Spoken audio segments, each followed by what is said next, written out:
Coming up on Metaverse Express, if you missed the party at Coachella, don't you worry, you can still party from your couch. Find out which liquor company is making that happen. Plus, why is Meta falling behind in the Metaverse? We'll ask an expert who can explain. And a new kid-friendly Web3. I'll tell you about a partnership that has fun and safety in mind.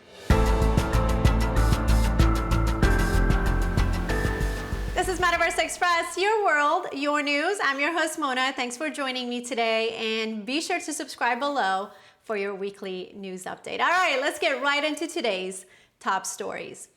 Now, whether it's a vacation on the beach or a staycation into the Metaverse, people are traveling again, thank God.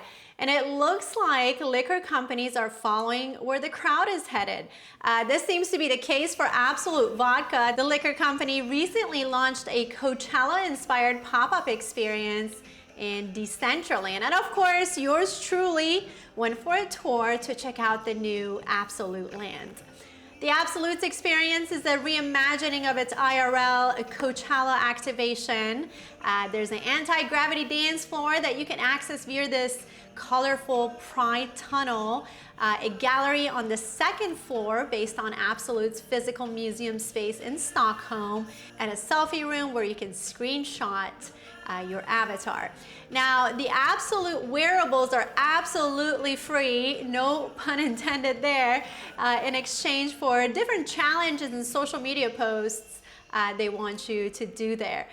The wearables, however, are not yet transferable between metaverses, but Decentraland says they will be very soon.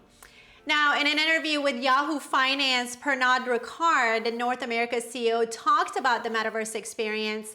She also talked about why the company partnered with Decentraland. Take a listen to her interview again with Yahoo Finance. It was important for us to partner with someone that really matched our values of what we call conviviality, bringing people together in safe ways. And we're excited about this because this is the first ever platform where we can actually allow real life to meet virtual life. And so we are literally recreating the Coachella experience in AbsoluteLand. People who are at Couchella can actually enter the metaverse, recreating the actual experience that you would have at Coachella. And we are bringing fashion and music and cocktail making, even to the point where if you're in AbsoluteLand, we have a vending machine where you can actually order the cocktail to be delivered to your home. So it is a one-of-a-kind experience. Let me tell you, why are we doing it? Because consumers want you to go where they are. Now, what was interesting for me about this interview was the company's decision to partner with Decentraland as opposed to other metaverses like Meta, which prompted me to talk about this topic with Ish McLean-Salter. Ish is a friend of mine. He's a node operator for FiberDAO. He's also a developer and a gamer. Take a listen to our conversation on this topic. It's actually ironic because you and I were talking about this topic just yesterday. So let me turn this question over to you. In your opinion, why are brands gravitating more toward Decentraland over Meta? And if you can start that by kind of explaining to the viewers what is the definition of metaverse and what's the difference between Meta and Decentraland, and then going into why brands are gravitating toward Decentraland. Well, Meta, the company, which is Facebook, is a centralized or metaverse that's owned by a central authority. Decentraland is literally in their name. It's a decentralized metaverse. But the concept of a metaverse is like an alternate reality. It's kind of like how people use cyberspace in the word internet, and they interchange them. So that name is going to be flexible and change. But in the aspect of ownership of said product or what a person creates and their ability to contribute to the growth of the ecosystem, the economy, the platform, in Decentraland is community governed.